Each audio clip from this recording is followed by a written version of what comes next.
வணக்கம் மக்களே, இன்னைக்கு என்னோட ஃபேவரட் பிரியாணி ஸ்பாட் என்னன்னு தெரிஞ்சுக்கணும். வீடியோ ஃபுல்லாக பாருங்க. ஈட் ஸ்லீப் ரிப்பீட்ன்ற மாதிரி என் வாழ்க்கை டீ ஆஃபீஸ் ரிப்பீட்னு போயிட்டு இருக்கும்போது ஃப்ரைடே நமாஸ் முடிச்சுட்டு வரும்போது டீம்மேட் சாப்பாடு எதுவும் எடுத்துட்டு வரலன்னு சொல்லிட்டாரு. நானும் எடுத்துட்டு வரல. சரின்னு பக்கத்தில் எங்கே போகலான்னு பார்த்தா வாக்கபிள் டிஸ்டன்ஸில் எஸ்எஸ் பிரியாணி தாங்க இருந்துச்சு. ஆமாங்க, என்னோட ஃபேவரட் ஸ்பாட் எஸ்எஸ் பிரியாணி தான். அங்கே போயிட்டு என்னோட ஃபேவரட்டான டிஷ் வந்து கேட்டிங்கன்னா பிரெட் அல்வா. அதை சாப்பிட்டுட்டு சிக்கன் பிரியாணியும் ஒரு குவார்டர் தந்தூரியும் ஆர்டர் பண்ணி சாப்பிட்டுட்டு குடுகுடுன்னு ஆஃபீஸ் ரீச் ஆகிட்டோம். ஆஃபீஸ் ரீச் ஆகிட்டு ஒர்க் பண்ண ஆரம்பிச்சிட்டோம். அப்புறமா ஈவினிங் ஒரு 5:30 போல டீ குடிக்க நாங்கள் வந்த ஸ்பாட் தான் அந்த தஞ்சை பவன். நீங்கள் நுங்கம்பாக்கம் சைடில் இருந்தீங்கன்னா கண்டிப்பாக ஒன் டைம் இந்த இடத்த விசிட் பண்ணி பாருங்க, நல்லா இருக்கும். நான் இவங்கள்ட்ட என்ன ரெக்கமெண்ட் பண்ணுவீங்கன்னு கேட்டீங்கன்னா அந்த 5 ரூபா ரஸ்க் ஒரு தடவை ட்ரை பண்ணி பாருங்க, நல்லா இருக்கும். அப்புறமா டீ குடிச்சிட்டு பெண்டிங் ஒர்க்லாம் கம்ப்ளீட் பண்ணிட்டு வீட்டுக்கு போயிட்டு உடனே ஜிம் போயிட்டேன். இன்னைக்கு ஜிம்ல என்ன கிளாஸ்ன்னு கேட்டீங்கன்னா லெக் அண்ட் ஷோல்டர்.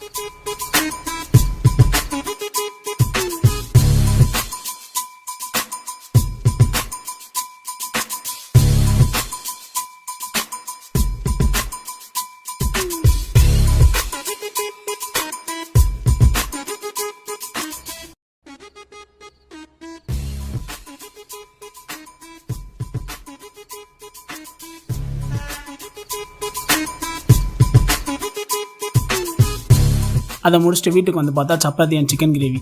ஆஹா, இதை விட வேறு என்னங்க வேணும். அதை சாப்பிட்டுட்டு ஃப்ரெண்ட்ஸோட ஒரு டீயை போட்டுட்டு மறந்துட்டேன். பை, ஜாலியாக இருங்க.